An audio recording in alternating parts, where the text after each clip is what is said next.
Okay. As we begin 2026 and celebrate the 250th anniversary of our nation's founding, I have scheduled some really interesting guests who present a truly fresh and important perspective on certain histories that many of us assume that we already understood. Today, I am joined by author Laurie Gwen Shapiro, author of the 2025 book, The Aviator and the Showman, Amelia Earhart, George Putnam, and the Marriage That Made an American Icon. Another book reviewer called that Amelia Earhart's Complicated Legacy and the Horrible Husband. I feel like that's really, it's hysterical, but it's also true. This is a narrative nonfiction book, which is my favorite genre with nonfiction. It doesn't simplify a person who did heroic things, but it tells the full story about her full humanity. And it's written by an author whose number one mission is to simply tell the truth. Laurie is an award-winning documentary filmmaker, journalist, and her writing has appeared in The New Yorker, The Atlantic, The New York Times, New York Magazine, The Daily Beast, Slate, and many other publications. She's also the author of the bestseller, The Stowaway, and her new book, The Aviator and the Showman, was named one of the best books of 2025 by NPR, Amazon, The New Yorker, Smithsonian, and History.com. Her New Yorker piece called The Improbable Journey of Dorothy Parker's Ashes won the Damn History Award in 2021. I love that there is such an award. That's fantastic. And in all of Laurie's free time, she is an adjunct professor in the graduate program at New York University's Arthur L. Carter Journalism Institute, where she teaches feature writing. So, Laurie, we are thrilled to have you here today. Today is January 6th when we're recording this interview, but we're going to be launching this exactly 4 weeks from now. And it's so good to start the year off with these fascinating stories, especially, you know, with our New York as one of the main stars. So before we get into your book, I always start by asking our guests about a particular bend in the road, an unexpected moment or event that changed the direction of where you thought your life was headed. So can you tell us about a bend? Sure, I can go to the moment that I decided that I was going to go for a nonfiction narrative career. I had, as many writers and creatives, a sort of spotty background. I didn't have a clean trajectory. But one of the early things that I did was write wacky novels. In fact, I had a book in 1998 called The Unexpected Salami that an unknown New Jersey writer named Anthony Bourdain gave a really good review for in the New York Times. Ah, And because of that, I got a film deal, and I thought my life was kind of set when I was about 29. And I got swept into something called chick lit, which many people know as things like Bridget Jones' Diary. And I wrote a bunch of books, and they did fine. I mean, I can't complain. I got money, but I never felt like that's what I should be doing. But they would put very I don't know, candy colored covers on, and men that were writing similar books were getting much bigger book deals, but we were all packaged. um, and then I was also doing documentaries, which was a different life.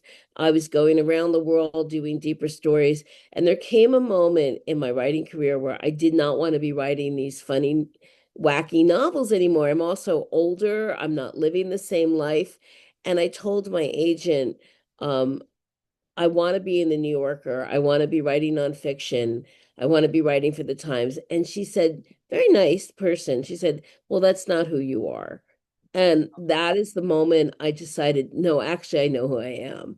And I simply got a new agent. And within 6 weeks, I had a contract to write a book called The Stowaway, which was about a young man who swam across the Hudson River to New Jersey side and got to go to Antarctica. And I actually ended up going to Antarctica, and I ended up writing for the New Yorker online, but I got asked. I started being asked to write for the Times, and out of nowhere, I got a call to become a professor at NYU as a features professor in the graduate program. This is all after the age of 50. That's and So that's amazing. And what year was like when you switched over and you started the stowaway? I So- well my I would say 2016 is really when I started. I was 50, I believe. Mhm, And I am 59 now. mhm. And it's not a long ride that I've had with this, but this is the destiny that I always wanted. And I'm also someone who had a much older parents, and I had my father moved back in with my family in his 90s. He lived to 100. I had a teenager when I was working on the Stowaway, and even Amelia Earhart, she was still a teenager. And not the easiest time for any parent out there, they know. And I was a sandwich generation, and I still knew that this is the path that I needed to take. And that is something that I feel really changed me, is just believing in myself. And I will say that the moment I started believing in myself, my career started to take off. Before that, I would take the projects that I was told, this is the best way to make money, and like, this, you did this great funny novel, and there's money to be made in this like chick lit arena. And I don't regret those books. Like the one book called The Matzo Ball Heiress did very well. It was probably the first Jewish chick lit novel. Most chick lit is written by Jewish women, and everybody hides the names, but my star was a woman named Heather Greenblatt's from the looking at chick lit. But I do say that it's not, I always felt like I could write deeper. And it really goes back to me, to Stuyvesant High School, where I went, where my teacher was Frank McCourt of Angela's Ashes. What? And he recognized very early on that I should be a writer. And he said to me, your issue is going to be this: you naturally write well, but the problem is you could coast on your natural ability. To actually keep going deeper, you're going to have to push harder. And he haunted me. I mean, I knew him until his death. I went to Ireland on some documentaries with the whole family. I went to Limerick, the Lanes of Limerick, with Frank McCourt. But that is the thing that I hope that anyone listening to this podcast, if nothing else, will take away with them, that to really believe in yourself. Right, right.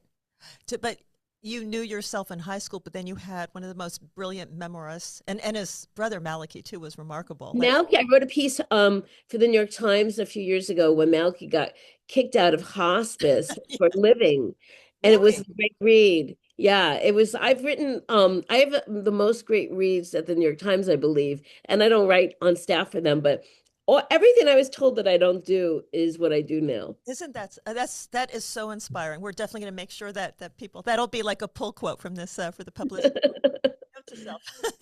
So this book, and we are so thrilled that you followed your instincts, because yes, you could have even written the fun stuff under a pseudonym, even though it was probably too late at that point. But the fact that you started this at age 50, and clearly this is what you're meant to be doing. And I'm 59, so this book came. I sold the contract for this um in in I would say December 2019.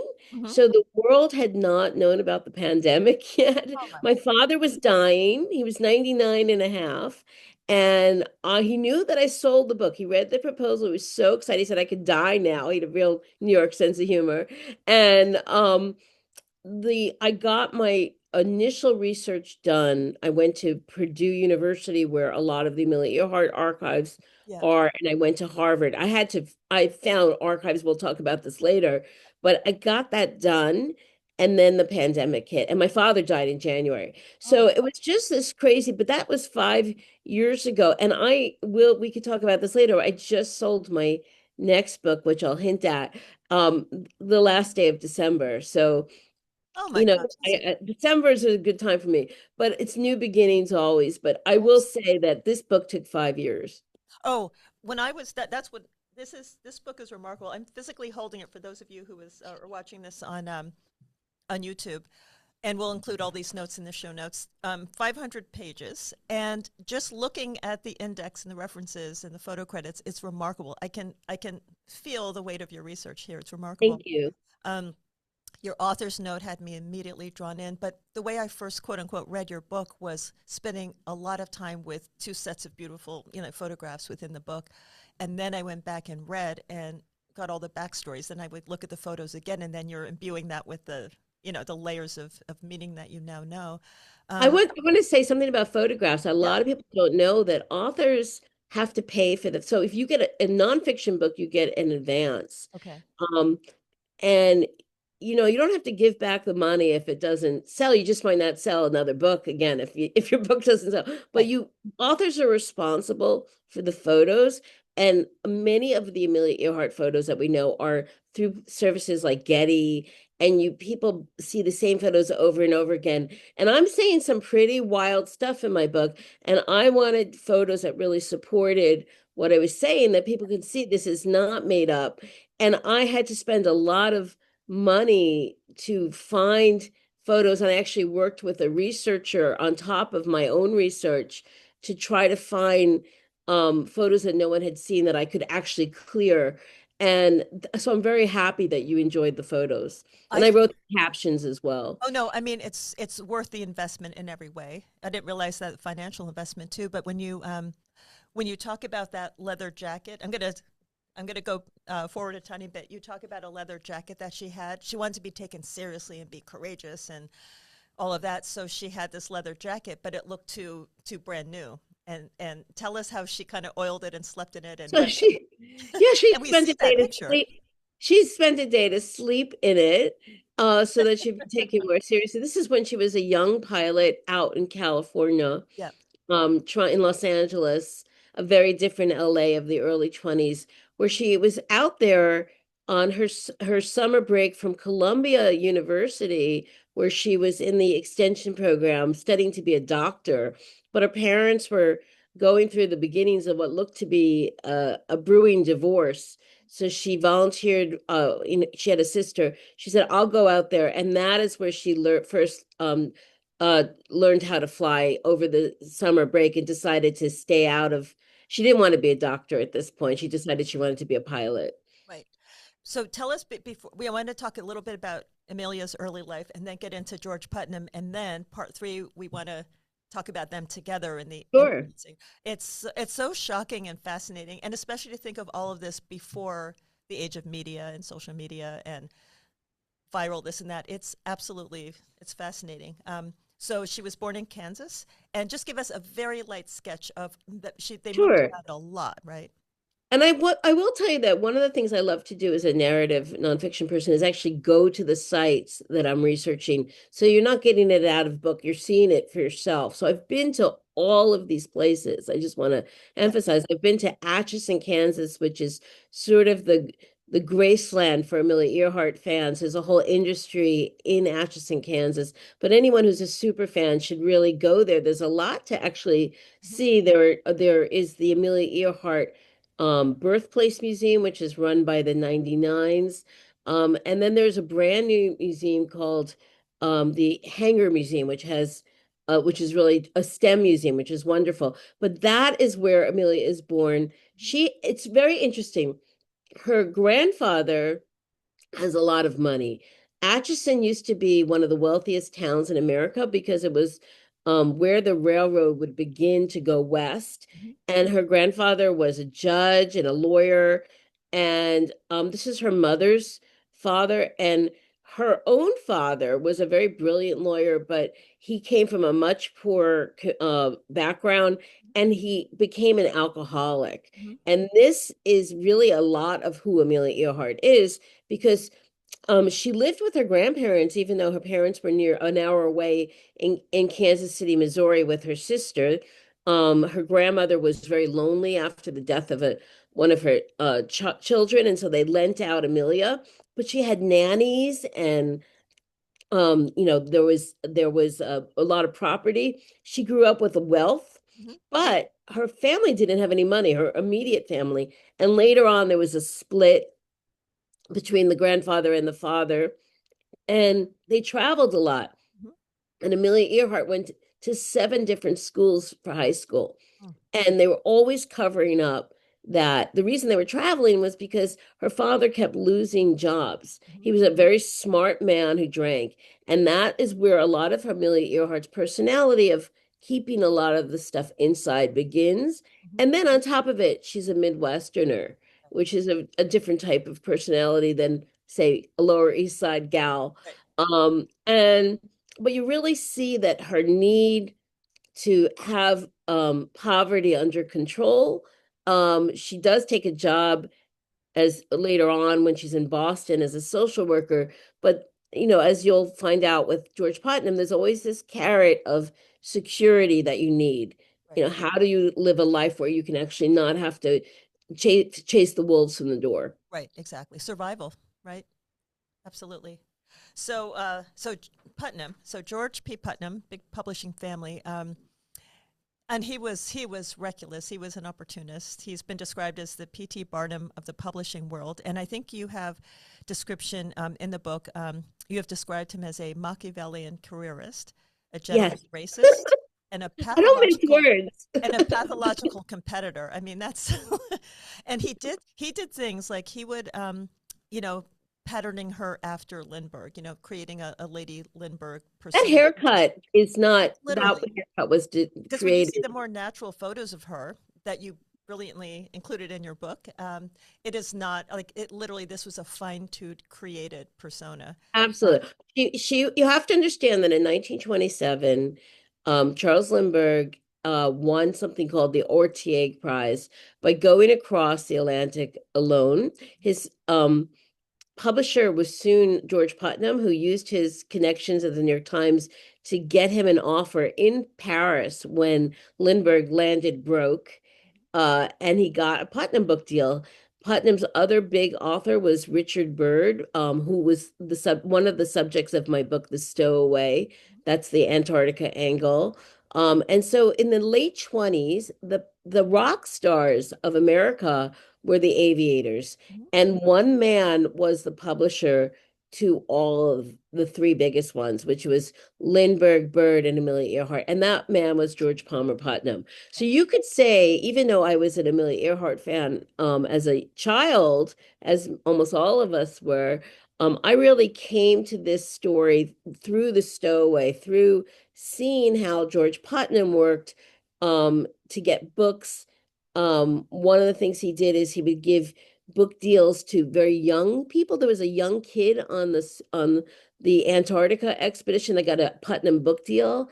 And I've been to Antarctica and I thought, that's crazy. Why are you sending a young boy to Antarctica? And I realized that Putnam was Amelia Earhart's mistress early on when I was researching the book. I mean, sorry, Amelia was his mistress when he was a married man. And I realized that's a really interesting story. right. And that is how I came to this story through George Palmer Putnam, thinking, he later marries her. Was he involved in any way with the death of Amelia Earhart? So that's really how I began to start to research him. And some people have said, this is narrative nonfiction, but you could also read it as a double biography. I Absolutely. do alternate chapters until they actually are Right. together. But when he was married to Dorothy Binney, right, his first wife. Dorothy Binney Putnam, who is not known now, but back in the day, the Binney family was well known. They were new money. Mhm. The Putnams were old money. They didn't have a lot of cash, but they had the old name. Right. And Dorothy Binney came from if you've ever heard of Binney and Smith, they invented Crayola crayons. She was the Crayola crayon heiress, and she had gods of money. So And Putnam between really a zeroed in very on her. between a very wealthy wife and old money from a respectable family, you would think he would be satisfied, like he's kind of coasting for the rest of his life. But then he gets into No. these. Oh, It you could say has that Putnam was what we call, he loved the new. I mean, there's lots of interesting things that are not, it's not a complete horror show with him. I mean, he's actually responsible for creating some really interesting innovations like the instant book. Now he's working with ghostwriters, and anyone who thinks that Amelia Earhart wrote her own books, I have a bridge to sell you in Brooklyn. right. But he does things like he realizes that the public, like today, gets bored very quickly. Like news cycles end. So if you're working on a book for a year, it's not going to be that interesting a year after the story happened. So with Lindbergh, he's rushing a book out. With Byrd, he's rushing a book out. With Amelia Earhart, when she becomes famous, Mhm. for the first time in 1928, not for flying by herself across the Atlantic, but for being the first woman passenger to go across the Atlantic, which, believe it or not, was a big deal. Yep. He was trying to get someone to fulfill this role. He had it financed by a woman named Amy Phibbs Guest, who was the steel heiress. There's a lot of heiresses in the story. And it was actually really dangerous to even be a passenger to go across the Atlantic.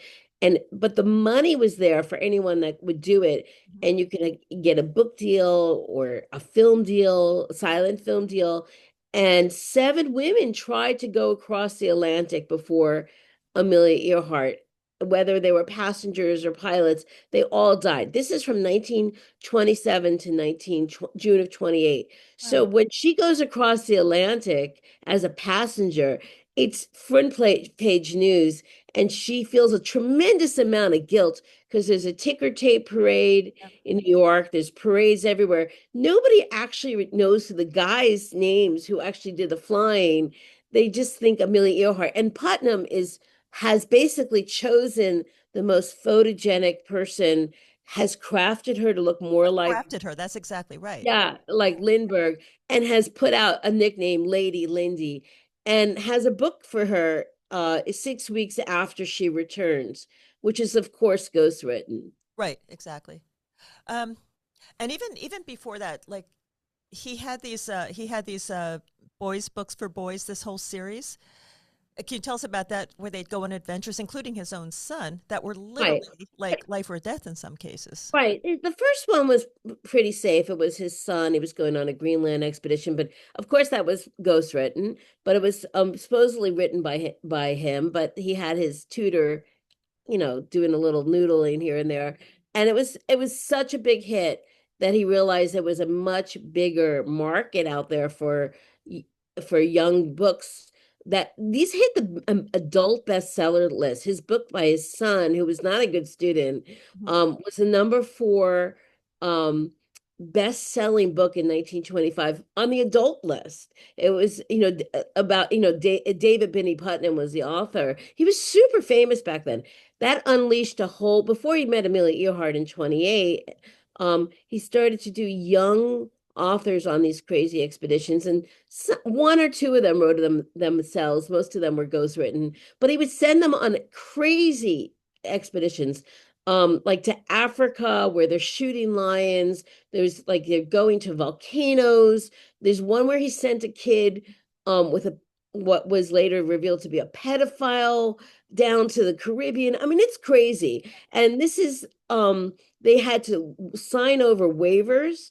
The parents did this. The kids had no agency. Now, these kids lived much longer than most of the players in my story, but they're all dead, but their children are all alive. So there are people to be interviewed when you're doing research, the children of the kid explorers. And there are also, by the way, when Amelia gets involved, there are two girl explorers, 10-year-old girl going down the Colorado River. I said that with a New York accent, Colorado. But what I'm saying is that the one of the reasons I'm wanting to show this is I want to set up from the very beginning of the book, before Amelia and George even start to, be contained in the same chapters, that George was a risk taker, and not always the wisest risk taker, but so was Amelia Earhart.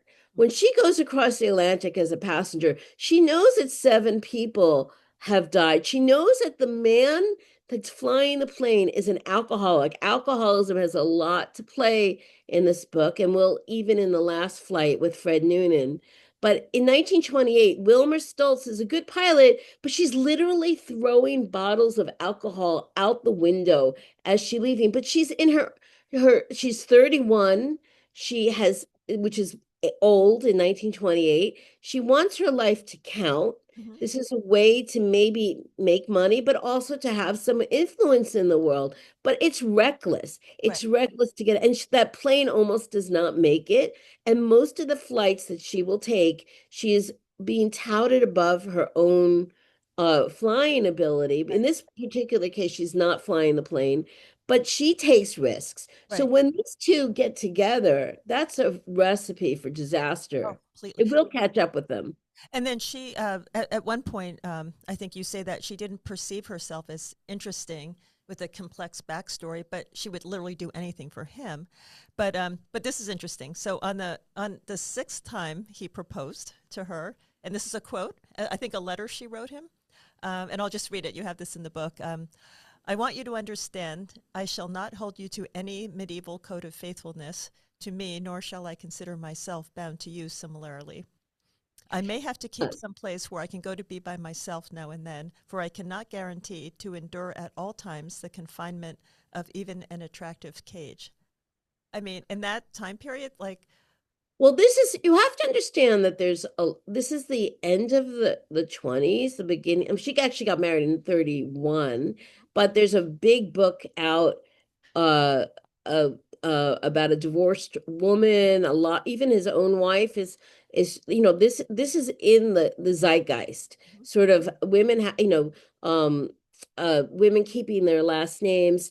And the 20s are much more radical than what comes, the 20s and the 1960s are very similar.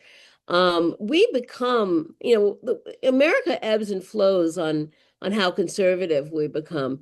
But I will say that she does write letters that I have access to, and other researchers have seen, where she says basically that, she's much happier in the marriage than she expected, because in the very beginning, George Putnam is promising that he is going to make her wealthy. He's going to get her famous, and he will help her fly. And her fiance that she was with at this particular time, a man named Sam Chapman, who she broke up with to go with Putnam, wanted her to stop flying and become a mom and move to Marblehead, Massachusetts, which is a big yachting town, if everyone knows Marblehead. And, he was a really lovely man. And she had other lovers before that she was with. I found only men, by the way, if anyone's curious. And but Putnam was saying, no, I will let you take risks, but he takes 10% of everything she does, even when they're married. That's also Amelia's choice, that they have separate contracts. But she starts to get cars and planes. He gets the whole trip across the Atlantic by herself.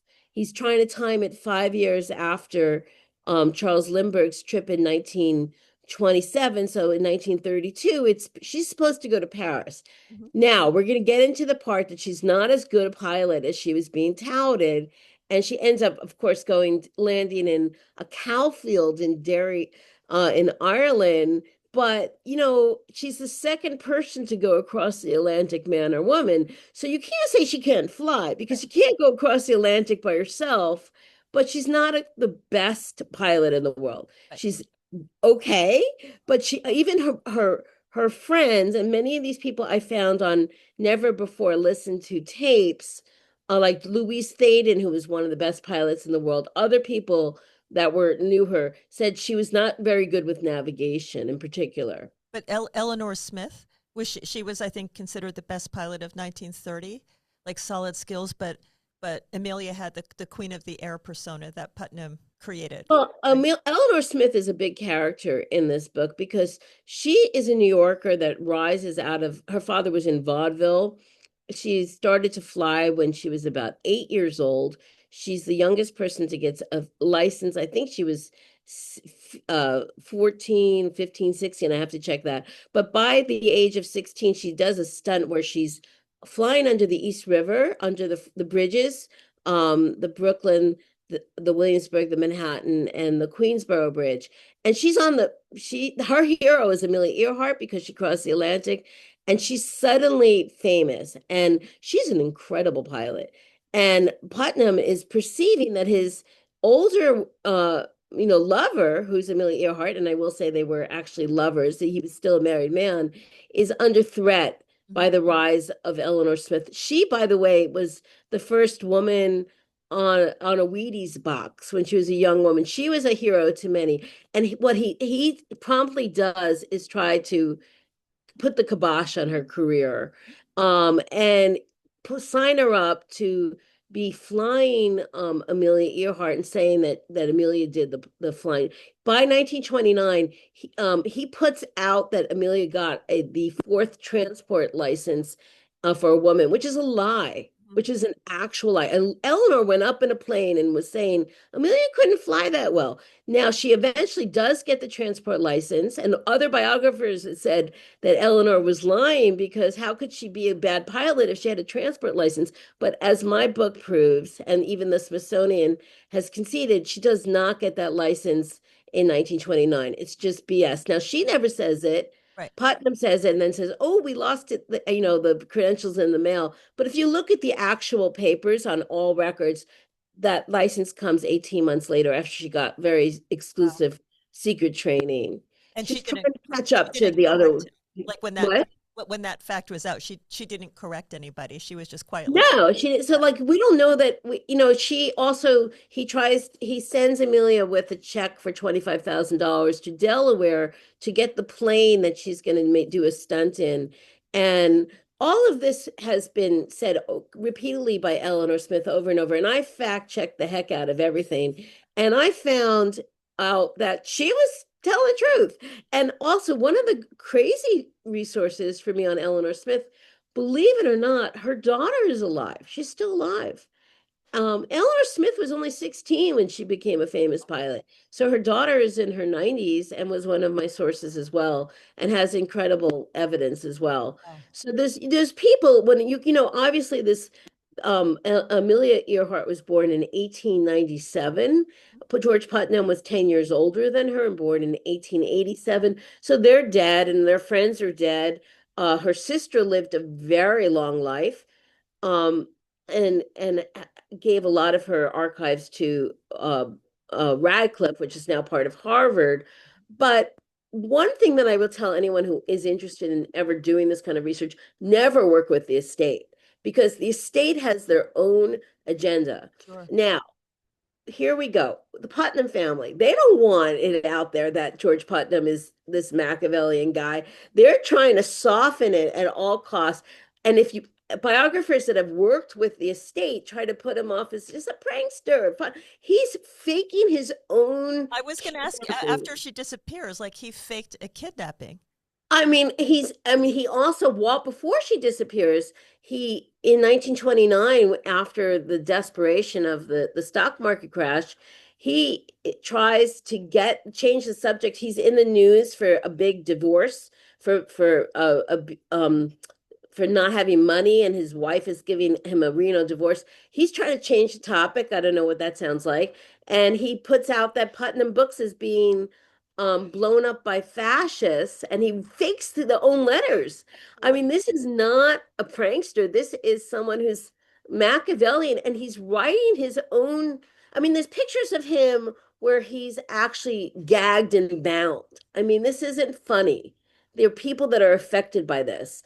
And then he was a And laughing stock when it was very quickly proven to be a stunt, right? yeah, and the thing that I'm just saying, the other way that you estates can get it wrong, like Muriel was actually a very good person. She never believed anything other than Amelia ran out of fuel. There's everything else we could talk about. It's just utter nonsense. Right. Come from me, but I got the receipts. Right. And but she doesn't want anything untoward being out about Amelia. She wants her to be the best pilot. She wants her to be brave. She doesn't want her to have sex, basically.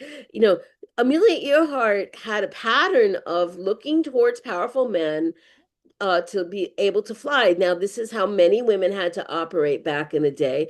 And one of the things my book uncovers is a man named Thomas Varney, who she really wanted to get married to, not to Sam Chapman, who is the same age as her, around that ballpark.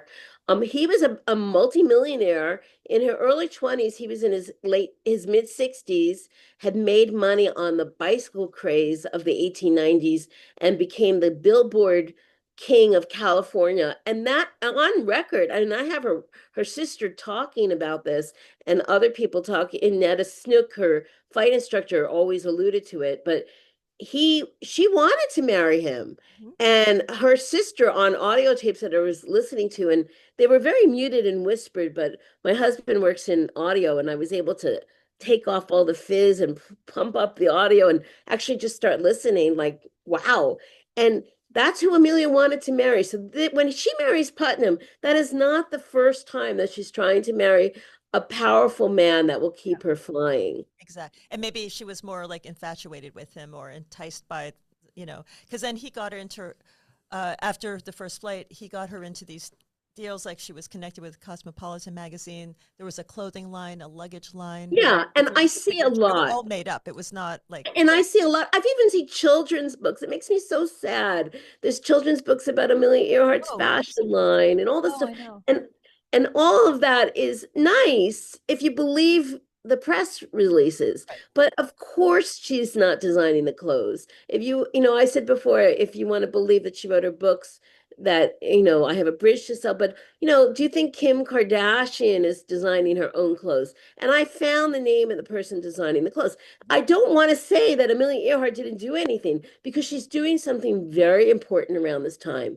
She is not the greatest pilot in the world, but what she is an ardent feminist, and she is been told to tone down her feminism to be more palatable, but she's still someone who believes in the ERA, which, by the way, still is not Wow. law, and this was something she was for in the 20s. And basically, she decides she's going to use her fame as a platform. You can say in many ways that Amelia Earhart was the first influencer, and she uses it for good. Yes, she's using it to have a livelihood, but she's also using it to promote feminism and to promote aviation. And many, many people that we know in this world, including astronauts going to the moon, women, had as their childhood hero Amelia Earhart. And that to me is something that we can say is her legacy. She uses her influence to talk about women. She teaches at Purdue University, not as a full professor, but as a consultant, Right. and talks about, women should be in aviation.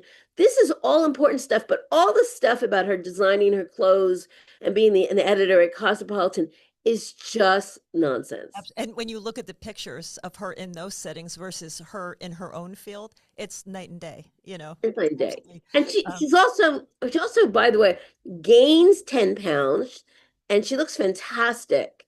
She's one of the things I did leave out of the book because I know that there's always going to be young people reading an Amelia Earhart book, even if it's for adults. right. And this is an Amelia Earhart book for adults, by the way, is she may have had some eating disorders, but that I left that out. I'm a mom. I don't know why I read that somewhere. She was 116 pounds and like 5'7" or 5'8" maybe. Yeah, but she, That's really small. she was in her 130s during that period when she does these glamorous photo shoots. Mhm. Because if you're going to be a fashion designer, you have to be in the fashion Right. pages. So she does spreads for Vogue, for Vanity Fair, and she looks great. She looks really healthy. Yeah. Her sister said a few things I couldn't quite fact check about her weight issues, but I also, again, as a mother, decided to leave that out. Oh, absolutely. Um, and then, so in addition to, as you said, visiting faculty at Purdue, supporter of the ERA, member of the National Women's Party, and a supporter, the 99s, I want to hear more about that. And Oh, then sure. a supporter of Eleanor Roosevelt. So that's like, Well, uh, one thing that you need to know about Amelia Earhart is that she evolves. And I love a yeah. person that evolves in a book. So in the 1920s, it's a very racist time. Yes, it's the jazz age, but it's also the age of eugenics. Mhm. Amelia's pretty good. She believes that the black women should fly and all, but she does. I did find an archive where a woman, sorry, from the who would later go on to be known for the Renaissance, the Harlem Renaissance, gets her off the stairs where George Putnam is not here. He's vetting everything and talks about race. And she, at this point, doesn't think that a black and white people should marry. Mm. But so eugenics was all over. Later on at the Eisenhower Library, she is fighting for civil rights. She has met Eleanor Roosevelt. She has changed many of her views. She evolves, Right. right? And that's really nice to find. You don't want someone going the other direction, like someone like Jackie Cochran, who's a great pilot. um, is very racist. Okay. But what's interesting about the 99s is the person that was originally going to be the first president, and this is the organization of women pilots. It's still going today. Thousands of people. Amelia Earhart was the first president.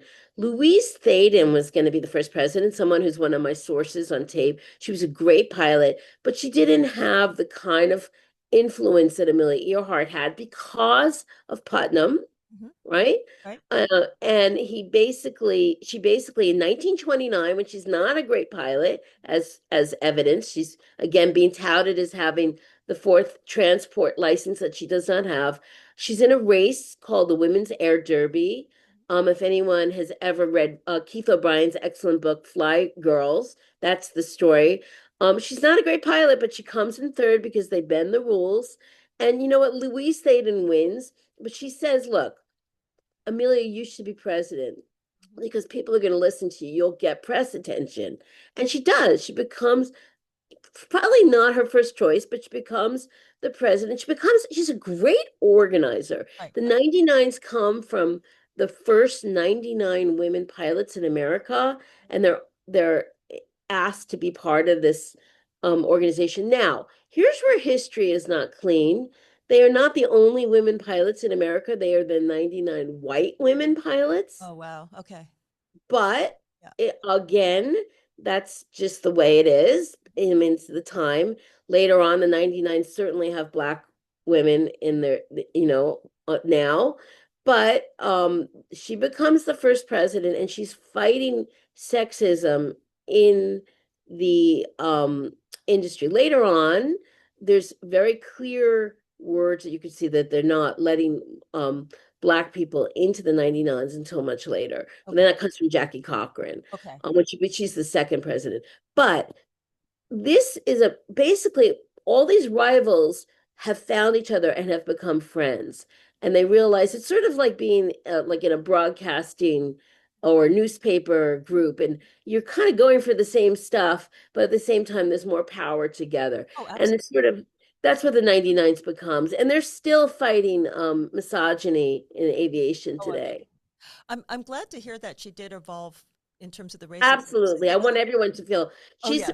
lobbying politicians to have more civil rights for Black people right before she dies, which I put in my book.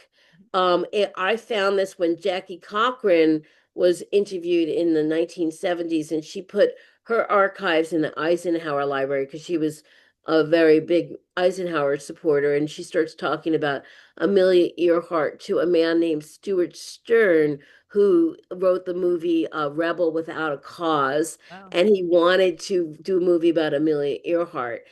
And what he realized is that the only way he could do a movie about Amelia Earhart was if he showed how monstrous George Putnam was, and that was the real story. And there were people that knew George, like his fourth wife, that were alive, and Muriel was still alive, and he just didn't want the S show, SH Right. Right. strict T, Yeah. that was going to come if he told the real story. Right. And I found that at the end of my research, and I really felt very validated that one of the great American screening, Oscar winner, was going to do a story and found the same story that I found. I think you made a note when she came back after that first flight and she was getting all the parades and the fanfare and meeting presidents. I think he wanted her to meet some of the same fascist leaders that Lindbergh did, and we know that Lindbergh did have those ideals, right? But that did not happen. Is that correct? Well, she does have dinner with Mussolini. And then um, how was that in history? Like, you know that we're reading that in this book. Did that not stick because she wasn't really promoting those Well, ideas? later on, when Nazi, so here's the you need something to know. Amelia and George was a mixed marriage in terms of Amelia was originally a member of the Women's National Women's Party, which would have voted Republican in 28 because the Republicans were for ERA. Democrats and the Republicans switch Right. on what they're interested. Putnam was a Democrat who then switched to a Republican. Okay. Amelia becomes a Democrat. She's a staunch supporter of um, FDR. And you can see though that they work together. I mean, Putnam family knew the Roosevelt family, but when it starts to come out about like what's going on with Hitler, people like Lindbergh become part of America's first and become more associated with fascism. But Putnam, to his credit, has Amelia give up her medals that she got from Mussolini. But Cosmopolitan hires Mussolini the same time they hire Amelia Earhart to boost circulation in 1928.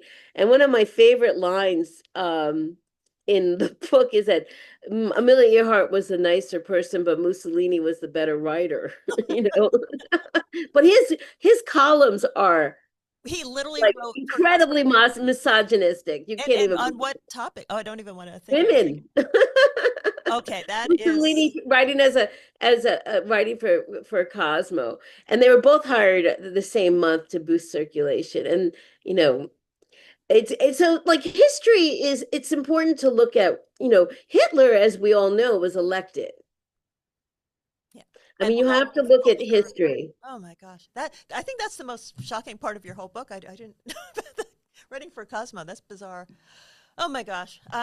I'm so excited for people to have the chance to read this. And I didn't know that this is going to continue to be huge. And we are going to we're going to include all of this information in our show notes. And closing question, one of my favorite questions is what do you reach for when you need some hope? And before you even answer that, I have to tell our dear listeners that when Laurie and I were chatting before we started talking, she said that she's been in the same apartment on the Lower East Side of New York her entire life, which is amazing, right? And just thinking of you and your 100-year-old father and your husband and your daughter, a teenager at the time, like it's such a great New York story. You know, I just love that so much.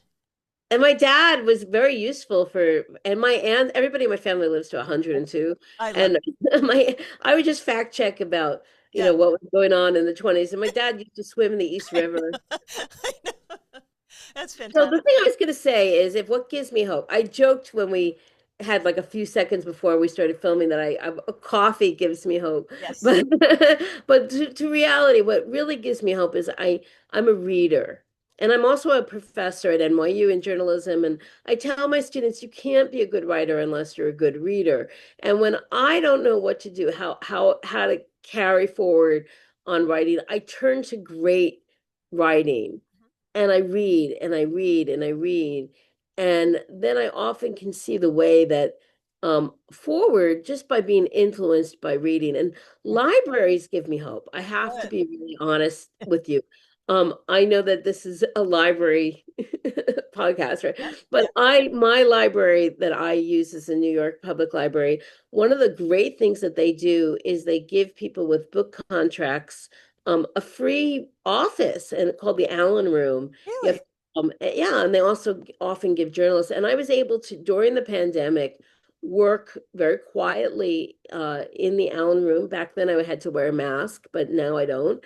And I just sold my next book, which I can't tell you what it is yet, but you'll find out in a few weeks. But I'm going to go back to the library. They're renewing my ability. You have to give up the room when your book is being released. Okay.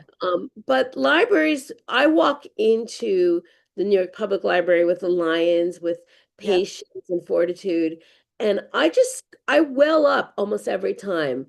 It's really how I was able to write my book. It was how I first became interested in literature. Mhm. I live near the Seward Park Library, which was the in which anyone who's ever read All of a Kind Family, which is by Oh, Sidney of Tennant, the course. children's Yes. books.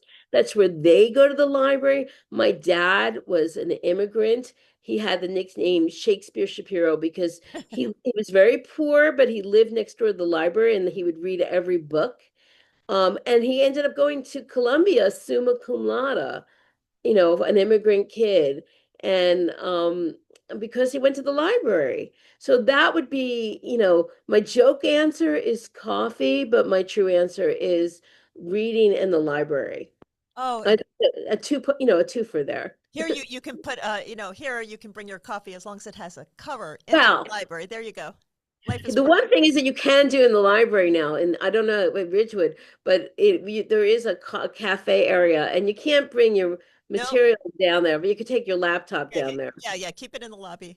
I love that answer so much, and I feel that like after 25 years of working here, it is a remarkable thing to be part of this mission and to see the same people for years and years and years and new people, just knowing that this is a second or third space for so many people, and now knowing that authors are given a space to write.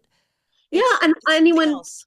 anyone that is in the, if you're in New York area, you certainly can apply for it. So New Jersey is the tri-state area. Right, right. And look at the Allen Room online, and it's free. That's You amazing. have to have a contract. I love that. We're showing the film called The Librarians, the documentary that came out a Oh, few years ago. I've seen it. It's Yeah, it's wonderful. good, right? Yeah, we're going to have one of the librarians featured in the film. So we're doing that for National Library Week in April. So it's just it's an important time to be a truth teller like you are with your work and us libraries and just creating places of connection. But I really feel like this, whether or not you're a student of anything, like I think Laurie's book is just, it's like a masterclass in how to write, like narrative nonfiction. You have your facts inside and out, but it's storytelling, and it's the kind of writing that I think people remember because that's how we remember through story. So Right. And if one last thing, anyone who's listening to yeah, me, please, Amelia Earhart ran out of fuel near Howland yeah, Island. That's what the facts show you. Anything else is money making. right. What I will tell you is the legacy of Amelia Earhart is how she lived, Yes, not how she died. love Don't be that. part of that industry. Right, It's a cottage industry. right. Be aligned with truth. Absolutely. And like with Princess Diana, right? She had a driver who was drunk in addition to all of the other factors, right? Noonan was an alcoholic too, right? So, Yes, and there's actually people who are I listened to on tape. He was drinking very heavily 48 hours before they disappeared. There's film evidence of him hopping on a plane, but she took him away for a day in New Guinea to make sure that he wasn't drinking that last oh day. my gosh. They were not getting along. Right. So who knows what happened? You can't invent it. You Absolutely. can't make it up. I don't know what happened in the plane, but I do know she got right over Howland Island. And the evidence of that are the Itasca Coast Guard radio operators. And anyone who wants to listen to the tapes should go to this, dial up the Amelia Earhart project at the Smithsonian. Again, free library sources, Yep. and you can listen to some of the same tapes that took me years to get access to. Wow. Okay, we're gonna add that all of this, all of these resources to the show notes too, and then your website as well. So we are so excited about your next book. It's coming out sometime in 26. Yes, and the only hint I'm going to give you is that I was told my publishers at Viking, now that you've done Amelia Earhart, let's go bigger than Amelia Earhart. Okay. And what? I mean, you can't give us a possible Well, timeline. that's what you got to start All thinking. right. Okay. Who would I Uh, be doing that's bigger than Amelia Earhart? a woman. Okay. No. Okay. Stop. Okay. Me and Callie are going to we're gonna get some ideas together. We're gonna make some predictions. Make it interesting. Okay. Oh my gosh. Gwen, thank you so much for your time today and for this amazing book and all that you do. I wish I was one of your students at NYU, the lucky, lucky students. But just wishing you a wonderful 2026 and just keep doing what you're doing. It makes a Thank you difference. so much. What a Okay. pleasure to be with you. Okay. Okay. Thank you. Bye bye.